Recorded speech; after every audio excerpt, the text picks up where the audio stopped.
Good morning, everyone. Welcome to our Thursday call. As I was doing my writing, I was just thinking how, when you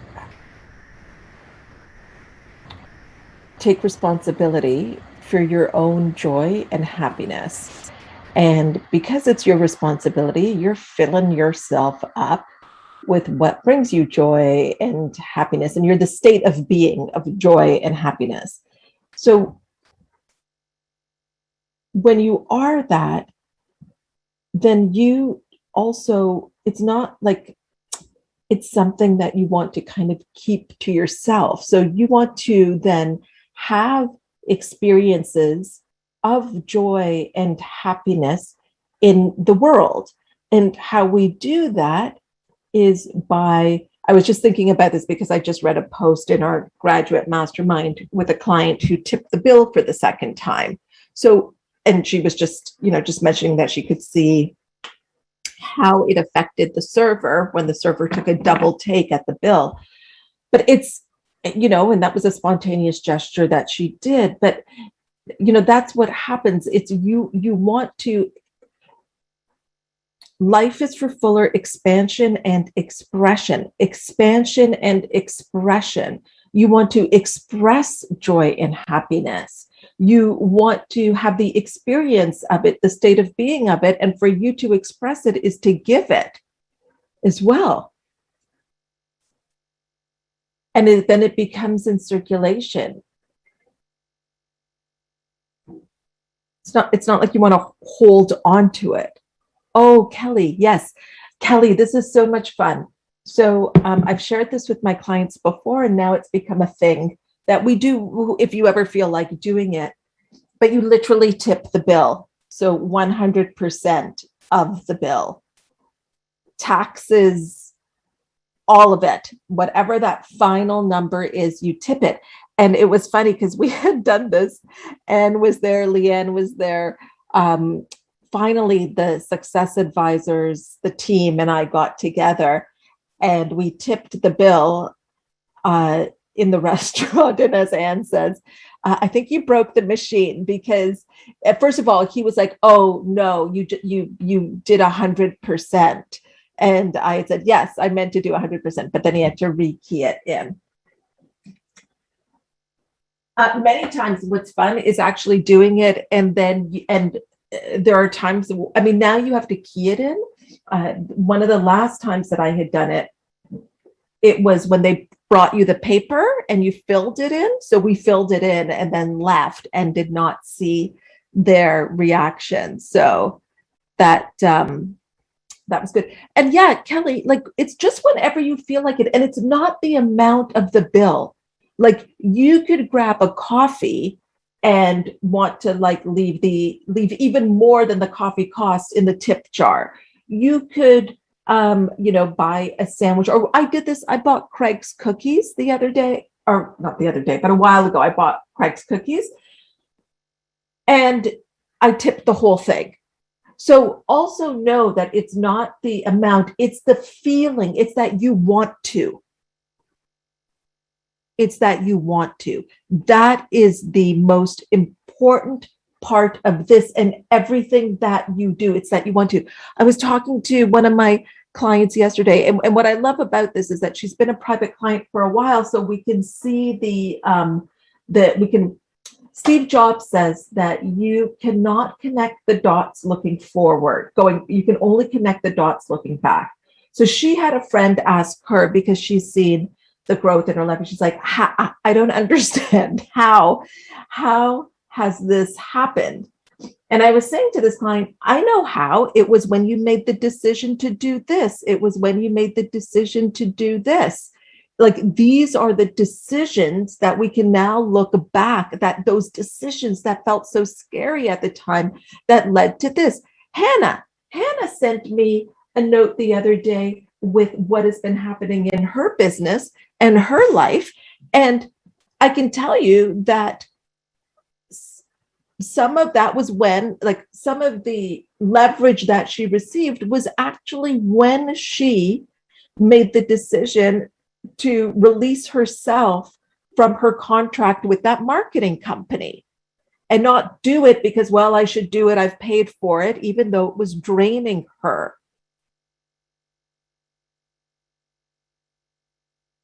Best choice of my life, she says. But, when she was making the choice, what's interesting, what people and even people around her, not Craig, but others around her may focus on is, yeah, but you've paid for it. You've paid for it.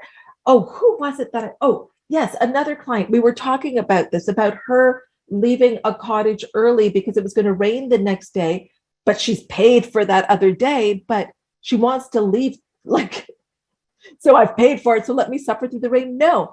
And it was the same as my tea bag story. Remember the version of me that would go to Starbucks and I would order my grande English breakfast tea latte, but they would use 2 tea bags. I didn't want 2 tea bags, but 2 tea bags come with the order. So I would take 1 tea bag on the side because I have paid for it. Because I live in such a scarce lack universe that if I don't get what I have paid for, my other tea bag, then life is not fair. Yes, Glenna. And then we have this tea bag stash on her. Bless Paul's, God bless Paul. Oh, every time he would open that cupboard, I don't think he was happy. But so it's always about what you want. This is where we want to start to make decisions from. It's not about buying the designer thing or buying the most expensive thing. It's about not making that bad if that's what you want. And even saying, you know what? I love that I'm going to have that in the future because it's what you want. It's allow yourself to trying things. Another client of mine, she had said that she had booked a weekend away. Oh, listen to this. So she had booked a weekend away and for herself. And people had said to her, oh, that's awesome. So who are you going with? Is it like a girls' weekend or, you and your hubby? And she's like, no, it's just me. It's me. But then she started to question, is this weird? And I had said to her, I said, for the masses, it is odd because it's like, well, why would you spend that amount of money on a weekend away, staying at a very nice place, just, and I say that in quotes, for you? Like, okay, if it's a girls' night, okay, if it's a team offsite, but just for you, that goes against our paradigm. Like that's now. Okay, sorry. I honestly don't want to yell at you guys. I really do. I just control your volume because I can't control your volume. You need to turn me down, turn me down.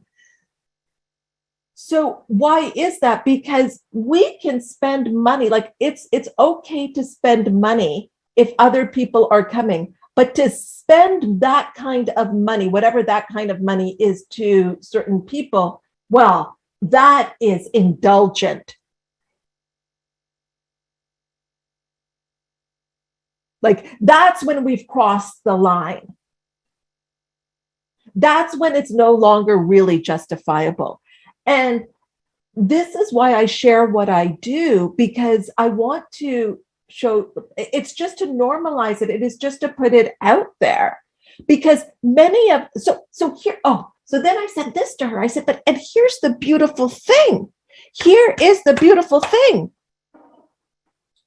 By giving yourself this experience, I could cry, you get to decide if you like it or not. I said, I suspect you will. I suspect you'll be booking your next one before you leave the place, but you get to decide. So we can't know what we want if we don't even know that we can have it. Like we can't even know that I actually really enjoy a weekend away by myself if I don't even know that that's available to me and I can have it. And that it's okay for me to do that for me. Once I do it, I can see it's like when I tried on Prada for the first time. I mean, I didn't know that I liked it. I didn't know that it was a designer, that the way that their clothes were, that actually really suited me. I didn't know that because I didn't know that I could try it on. It was very much outside of my comfort zone just to try it on.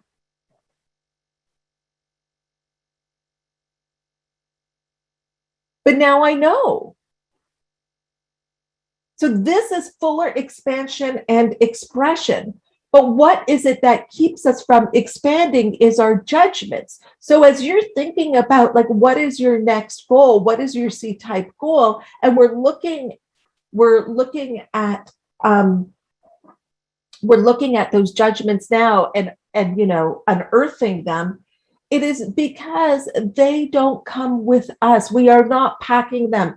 If we do, we won't get off the ground. Remember, we talked about that with the planes. For a plane to get off the ground, it's got to be stronger, more force than the gravitational pull. Well, the gravitational pull is your judgments. Do you have more force than your judgments? Yes, you do, as you start to incorporate your new truths, your new I am statements. And to Michael's point yesterday, when he asked, I've been doing affirmations and it doesn't seem to be working. It could be because, Michael, those affirmations maybe are what you think you should be saying, but these affirmations that you're saying that come out of that, are born out of that, or the next step out of your judgments, will be very powerful. They will be very specific to you. Even if others have them, they have meaning to you. It's not generic affirmations, which is why the language is so important. The language is so important that it is your language in the affirmation. So if someone is to say, I am interesting, and someone else says, I am fascinating, and it's just because interesting and fascinating, they just land in different ways. You may say that they're similar, but they land in different ways for the person that is speaking it. And what we want to do with all of these new truths is we are speaking it into existence.